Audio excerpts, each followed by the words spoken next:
Online shopping के parcel में delivery boy की जॉब करता था। मैं लोगों के पार्सल उनके घर डिलीवर करने जाता था। एक दिन 26 जुलाई 2023 को भी मैं रोजाना की तरह पार्सल डिलीवर करने के लिए निकल गया। उसमें एक पार्सल एक लड़की का भी था। मैं उस लड़की की लोकेशन पर पहुंच गया और मैंने उसे बोला कि मैम, आपका पार्सल आया है, ले लीजिए। उसके बाद मैं अपने घर आ गया। फिर जब मैं रात को करीब 10 बजे के टाइम अपना व्हाट्सएप ओपन करता हूँ तो मुझे उस लड़की का मैसेज आया हुआ था और उसने हाय का मैसेज किया हुआ था। मैंने उस लड़की की डीपी से पहचान लिया जिसको मैं शाम में पार्सल देकर आया था। मैंने उसको रिप्लाई कर दिया कि जी बोले, क्या बात है। उसने मेरा मैसेज सीन कर लिया लेकिन उसने मेरी बात का कोई जवाब नहीं दिया। मैं अपने रूटीन के मुताबिक अपने काम पर चला गया और जब मैं रात में वापस आया तो जब मैंने व्हाट्सएप खोली तो उसका दोबारा मैसेज आया हुआ था। उसमें लिखा था कि हाय, आप कैसे हैं। मैंने उसे बोला कि मैं बिल्कुल ठीक हूं, आप बताएं आप कैसी हैं। इस बार फिर उसने मेरा मैसेज सीन कर लिया लेकिन आगे से कोई जवाब ना आया। ऐसे करते करते उस लड़की को पूरे 8 दिन गुजर गए। फिर उसने 9वें दिन बाद मुझे कहा कि मैंने आपसे बात करनी है। मैंने उसे कहा कि जी जी बोले, आपने क्या बात करनी है। उसने मुझसे कोई फजूल बात नहीं की और उसने डायरेक्टली मुझे आई लव यू बोल दिया। मैं उसका ये मैसेज देखकर थोड़ा सा हंसा और उसे कहा कि ये क्या मजाक है। उसने मुझे कहा कि ये मजाक नहीं है, मैं बिल्कुल सच बोल रही हूँ। मेरा यकीन जानो कि मुझे तुमसे सच्ची मोहब्बत हो गई है। जिस दिन आप मुझे पार्सल देने आए थे तो मैं आपको देखते ही आपको पहली नजर में ही अपना दिल दे बैठी और मेरी इतने दिन से हिम्मत नहीं हो रही थी बताने की। अब मैंने बहुत हिम्मत करके आपको अपने दिल की बात कह दी। मैंने उसे कहा कि अच्छा तो ऐसी बात है। उसने जवाब दिया कि जी जी बिल्कुल ऐसी ही बात है और ये मैंने आपको अपने दिल का हाल दिल बयान किया है। मैंने उसे जवाब दिया कि मुझे प्यार व्यार पर कोई यकीन नहीं है क्योंकि जिस तरह से मैं लोगों की कहानी सुनता हूँ मुझे भी अब प्यार से बहुत डर लगता है। इसीलिए मैं उसके प्यार में नहीं पड़ना चाहता था। उसने मुझे कहा कि प्लीज प्लीज एक बार मेरा यकीन करके देखो। मैं आपसे वादा करती हूँ कि मैं आपका यकीन कभी नहीं तोड़ूंगी। मैं आपको कभी भी नहीं छोड़ूंगी। प्लीज ये मेरा प्रपोजल एक्सेप्ट कर लो। मैं उसकी ये बात सुनकर थोड़ी देर चुप रहा। उसके बाद मैंने उसे बोला कि अगर आपने मेरे साथ परमानेंट रहना है फिर तो ठीक है, वरना मुझे ये पल दो पल का प्यार नहीं चाहिए। अगर आपको मेरी ये बात समझ आए तो ठीक है, वरना मैं आप पर छोड़ता हूँ, आगे आपकी मर्जी है। उसने मुझे कहा कि मैं लाइफ टाइम आपके साथ रहना चाहती हूँ और मैं आपसे शादी भी करूंगी।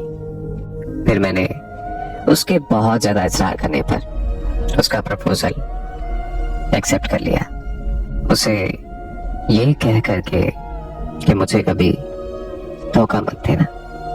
उसने मुझे कहा कि मैं मर जाऊंगी लेकिन आपको कभी धोखा नहीं दूंगी। वो बहुत ज्यादा खुश थी क्योंकि मैंने उसका प्रपोजल एक्सेप्ट कर लिया था। उसकी कास्ट खान बरादरी से थी और जबकि मैं अंसारी फैमिली से बिलोंग करता था।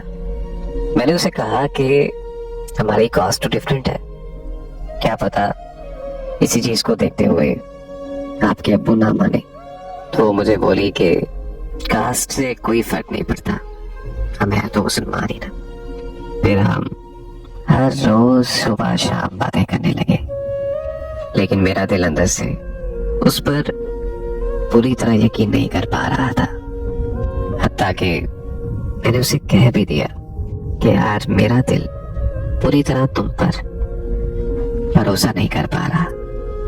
ये बात सुनते ही तो उसे गुस्सा आ गया और उसने बोला कि ठीक है, अगर तुम्हें मुझ पर यकीन नहीं है तो तुम मुझे वीडियो कॉल कर लो और मैं तुम्हारे सामने कलामे पाक पर हाथ रख कर कहूंगी कि मैं तुमसे सच्ची मोहब्बत करती हूँ और अपनी आखिरी सांस तक तुम्हारे साथ रहूंगी। उसने कुरान पाक की कसम उठाने का कहा तो मैंने उसे फौरन रोक दिया और मैंने उसे कहा कि अब मुझे तुम पर पूरा भरोसा है, मैं मान गया तुम्हारी बात। मैंने सोचा कि अगर वो मेरे लिए कसम उठाने को तैयार है तो यार हकीकत में वो मुझसे मोहब्बत करती होगी।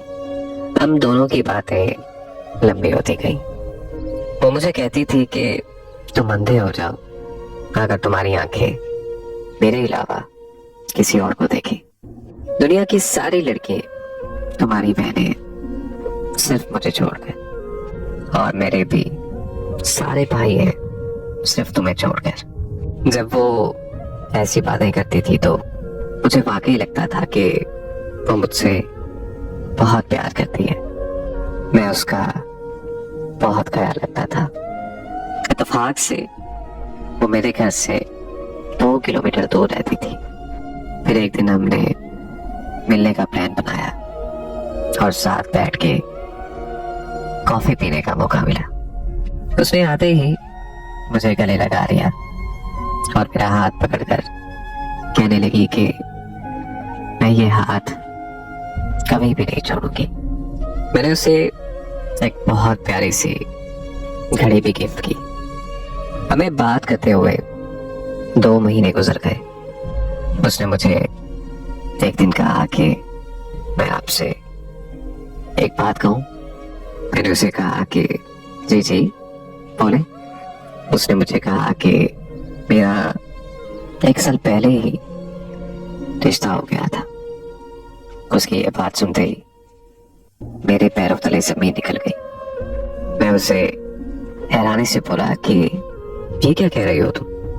तो वो बोली कि तुम परेशान नहीं हो, मैं तुम्हारी ही हूं और हमेशा तुम्हारे ही रहूंगी और मैं शादी भी तुम्हारे साथ ही करूंगी।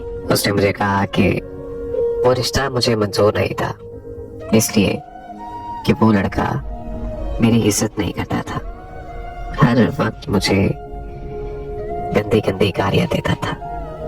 उसने कहा कि तुम परेशान नहीं हो, मैं अपने घर वालों को मना लूंगी।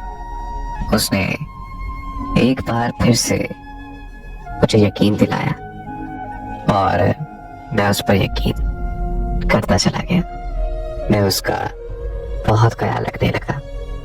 उसके घर जाकर उसे खाने पीने की चीजें देकर आता था उसकी तबीयत खराब हो जाने पर मैं बहुत परेशान हो जाता था। उसने मुझे कहा कि तुम मेरी अपनी अम्मी से बात करवाओ, और मैं ठहरा पागल। मैंने उसकी बात अपनी अम्मी से करवा दी। उसने मेरे साथ बहुत बड़े बड़े वादे किए और मुझे कहा कि मैं तुम्हारे साथ बहुत जल्द निकाह करूंगी।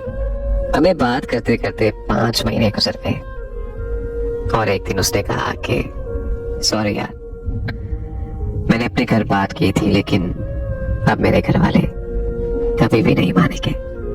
उसने अपने घर वालों को कोई बात नहीं की थी। उसने जो कुछ भी कहा सब कुछ अपनी तरफ से कहा था। पता नहीं क्या हुआ, कब हुआ और कैसे हुआ।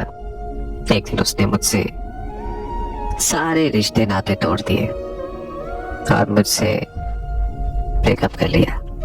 मुझे आज उसके वादे याद आते हैं कि मैं तुम्हारे बिना मर जाऊंगी, मैं तुम्ही से शादी करूंगी, मैं तुम्ही से प्यार करती हूँ। उसने मुझसे कहा कि मैं तुमसे कोई प्यार व्यार नहीं करती, मैं बस तुम्हारे दिल से खेल रही थी। मैं उसकी ये बातें सुनकर बहुत परेशान हो गया। मुझे अब समझ नहीं आती कि मैं क्या करूं।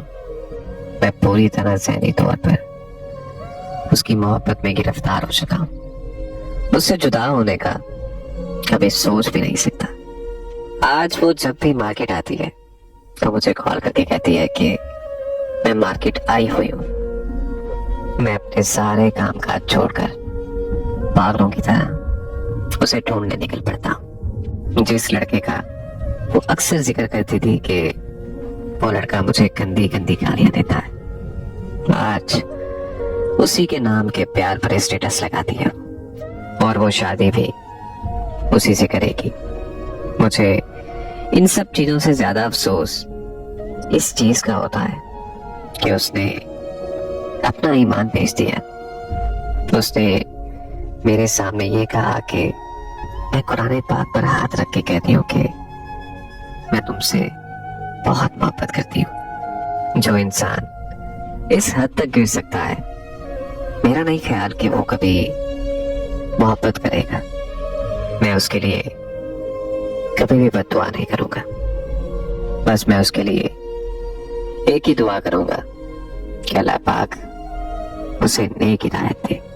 क्या हुआ कि अगर आज वो मेरे साथ धोखा कर दे, लेकिन मैं आज भी उसी से मोहब्बत करता हूं और हमेशा उसी से करता रहूंगा।